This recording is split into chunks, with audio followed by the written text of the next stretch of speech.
Me llamo Ricardo. Soy chef profesional. Desde pequeño supe que mi lugar estaba en la cocina. Mientras otros jugaban a la pelota, yo aprendía a mezclar sabores, a leer emociones en los rostros de quienes probaban mis platillos. La comida siempre fue mi forma de amar. Hace unos días, mi familia planeó una gran cena. Bueno, en realidad yo la planeé, la organicé y la preparé. Diseñé un menú completo, entradas, plato fuerte, postres, pensando en los gustos de cada uno.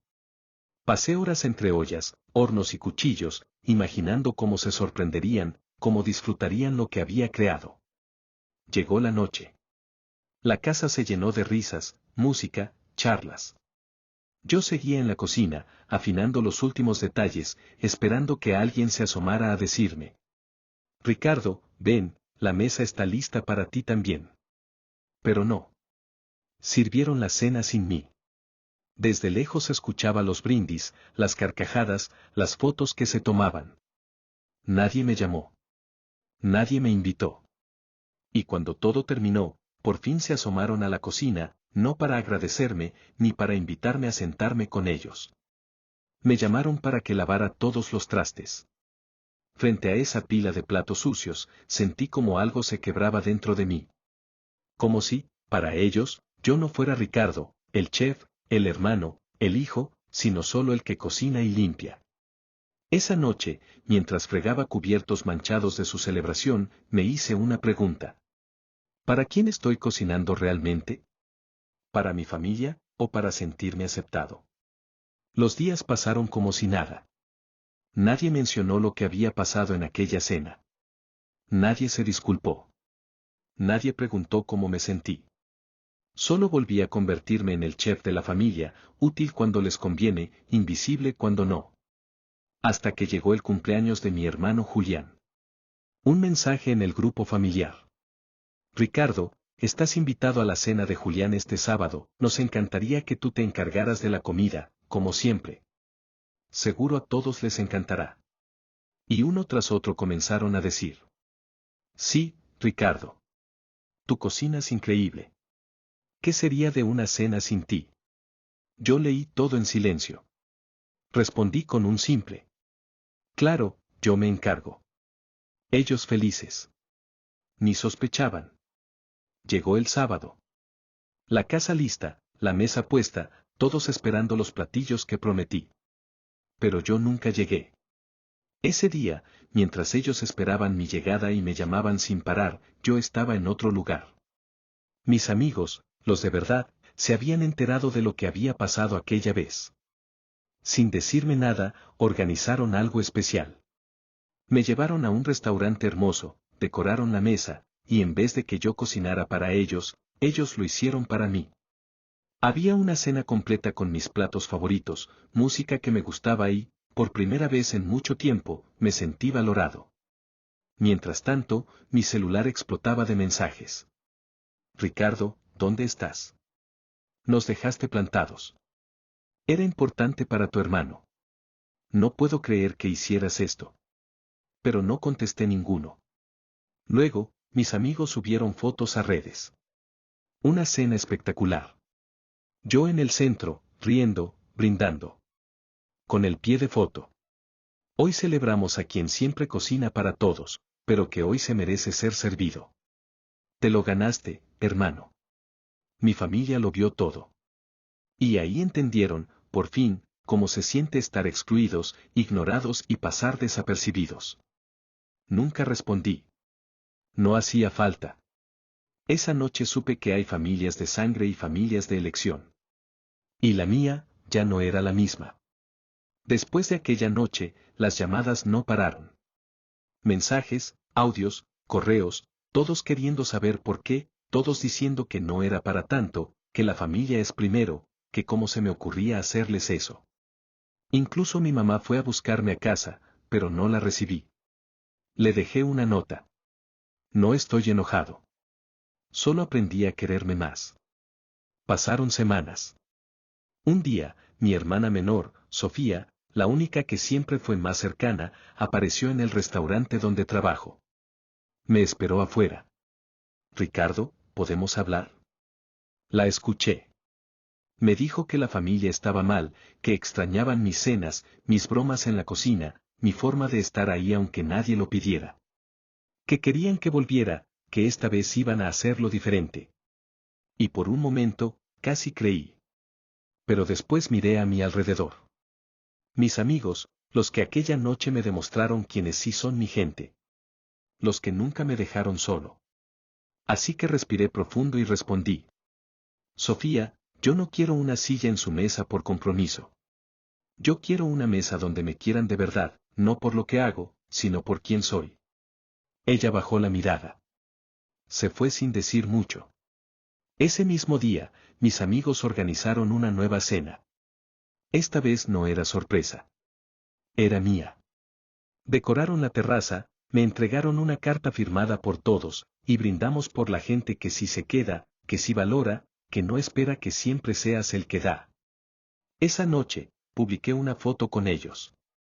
La acompañé con un texto. La familia no siempre se hereda. A veces, se elige. Y yo elegí bien. Después de eso, las llamadas cesaron. No porque me olvidaran, sino porque entendieron que ya no estaba disponible para ser usado, sino para ser querido. Pasaron varios meses. El teléfono dejó de sonar tanto, los mensajes se hicieron menos, y por primera vez en años sentí paz. Me dediqué a mí, a mi cocina, a mis amigos, a pequeños viajes que antes no me permitía porque siempre estaba comprometido con la familia. Hasta que un día, recibí un mensaje de mi mamá. Ricardo, queremos hacer una reunión familiar este domingo. Nos gustaría mucho que vinieras. No para cocinar, solo para estar. Lo leí varias veces. Dudé. Parte de mí quería decir que no. La otra, solo quería comprobar si habían cambiado de verdad. Después de pensarlo, acepté. El domingo llegué a la casa familiar. Me recibió mi papá con un abrazo torpe, pero sincero. Mis hermanos me saludaron, esta vez sin pedirme favores, sin indirectas. La comida ya estaba hecha. Las mesas puestas. Todo listo. Y por primera vez en años, yo fui solo un invitado. Durante la tarde, hablamos, reímos un poco, recordamos cosas de cuando éramos niños. Había algo distinto. No sé si era culpa, arrepentimiento o verdadero cariño, pero lo sentí. Decidí perdonar. No por ellos, sino por mí. No quería cargar con rencores que ya no me pertenecían. Cuando terminó la reunión, me despedí con tranquilidad. Sabía que no volvería a estar tan disponible como antes. Ya no era el Ricardo que siempre decía que sí. Ahora era alguien que elegía dónde estar. Desde entonces, voy a algunas reuniones, otras las dejo pasar. Sin drama. Sin explicaciones. Porque aprendí que a veces, no se trata de cortar lazos, sino de soltar el lugar donde ya no encajas y construir uno nuevo a tu medida. Y así sigo, sin final, porque la historia de uno con su familia nunca se termina, solo cambia. Pasó casi un año desde aquella reunión. Todo se mantuvo en calma, en ese equilibrio extraño donde las cosas no se dicen, pero se entienden. Yo iba a reuniones muy de vez en cuando, saludaba cordial, comía lo que había, y me iba. Sin reproches. Sin expectativas. Hasta que un día, mi hermana Sofía me llamó. Se notaba en su voz que algo no andaba bien. Ricardo, ¿puedo hablar contigo? Nos vimos en una cafetería, lejos de la casa de siempre. Sofía estaba triste. Me contó que, últimamente, ella también se había sentido usada y apartada por la familia. Que solo la llamaban cuando necesitaban ayuda con sus hijos, o para que resolviera problemas que no eran suyos. Que nadie se preocupaba por cómo estaba ella, o qué quería. Me miró con los ojos aguados. Creo que ahora entiendo lo que tú sentiste antes. Perdón por no haberlo visto. No hizo falta decir mucho más. Le tomé la mano y le sonreí. A veces hay que salirte de la mesa para ver las cosas desde otro ángulo. Decidimos hacer nuestra propia reunión, solo nosotros dos y unos amigos. Nada de compromisos familiares forzados, nada de expectativas. Solo compartir porque sí, porque queríamos. Aquella tarde fue ligera, honesta. Comimos pizza, reímos, hablamos de todo y de nada. Y por primera vez, sentí que mi familia también puede cambiar, aunque sea un poco, aunque sea con uno de ellos. No sé qué pasará después. No sé si algún día el resto entenderá, o si se quedarán en su forma antigua de hacer las cosas. Pero ahora sé que uno puede empezar a construir su propia forma de pertenecer, aunque sea en pedacitos. Y eso, ya es suficiente. El día llegó. La boda de Julián, mi hermano mayor. Después de tanto tiempo, Sofía y yo recibimos la invitación. Con palabras amables, como si todo estuviera en orden, como si las viejas heridas se hubieran borrado. Nos miramos y, sin decir mucho, aceptamos ir. No porque nos sobrara el cariño, sino porque a veces la vida te pone en lugares donde debes estar para cerrar círculos. La boda era grande. Salón elegante, música en vivo, mesas adornadas, invitados por todos lados. Al principio todo iba bien. Saludamos a quien era necesario, tomamos asiento, evitamos conversaciones incómodas. Nadie nos pidió nada, todavía. Pero como siempre pasa, el caos llegó. La cocina del salón tuvo un problema. El chef contratado se había equivocado con los tiempos, algunos platos salieron mal, otros no llegaron. La desesperación se notaba. Camareros corriendo, los organizadores sudando. Los invitados empezaron a impacientarse. Y en medio de todo eso, alguien gritó desde una mesa. Ricardo es chef. Que Ricardo lo arregle. Como un efecto dominó, todas las miradas cayeron sobre mí. Un silencio incómodo, como esperando que yo salvara el banquete. Sofía me miró. Los niños corrían gritando por el salón, tirando servilletas, algunos lloraban por hambre, otros querían pastel antes de tiempo. Todo era un caos. Me levanté, caminé hacia la cocina. Los cocineros estresados, la comida desordenada. Pude haberlo arreglado. Fácil. Pero me detuve. Me giré, vi a mi mamá, a mis hermanos, todos esperando que, como siempre, yo sacrificara mi momento para resolverles la vida. Y entonces dije. No vine a trabajar, vine a celebrar. Lo siento. Me quité la chaqueta, la dejé sobre una silla y regresé a mi mesa. Sofía sonrió. Por fin. Por fin. Repetí. Pedimos comida por aplicación para nuestra mesa y para los niños que no paraban de llorar. Hamburguesas, pizzas, helados. En minutos, nuestra mesa era la más feliz del salón. La gente empezó a mirarnos raro. Algunos molestos, otros riendo. Pero ya no me importaba. Por primera vez, hice lo que quise, no lo que esperaban. El resto de la boda fue un desorden, y esa fue la última vez que todos estuvimos juntos, al menos de esa manera. La boda seguía en caos. Mientras en nuestra mesa los niños ya felices comían sus hamburguesas y helados, los demás seguían sin cena, con caras largas y comentarios bajos. De pronto, alguien llamó a Sofía. Sofía, por favor, ven a calmar a estos niños, están alborotados por tu culpa. ¿Cómo se te ocurre traerles comida chatarra? Esto es una boda seria. Después vinieron más. No les costaba nada ayudar en la cocina. Qué inconscientes, pensar solo en ustedes. La familia siempre ha sido primero, y ustedes actuando como extraños. Se nota que ya no son parte de esto. Las palabras llovían como piedras. Yo me levanté despacio. Sofía me miró con rabia contenida, pero tranquila. Nos paramos juntos en medio del salón y, sin levantar la voz, solo dijimos. No estamos aquí para resolverles la vida. Vinimos a celebrar como ustedes. No más. Y salimos con la frente en alto, dejando atrás ese salón lleno de gente que solo sabe exigir y señalar. Los mensajes no pararon. Llamadas a cualquier hora, audios culpándonos de haber arruinado el día más importante de la familia. Que no costaba nada ayudar. Que qué egoístas. Que habíamos cambiado. Pero no contestamos ninguno. Pasaron 5 meses. 5 meses de silencio por nuestra parte. 5 meses donde aprendimos a vivir sin esa carga, disfrutando de cosas simples, nuevas personas y nuestra propia paz.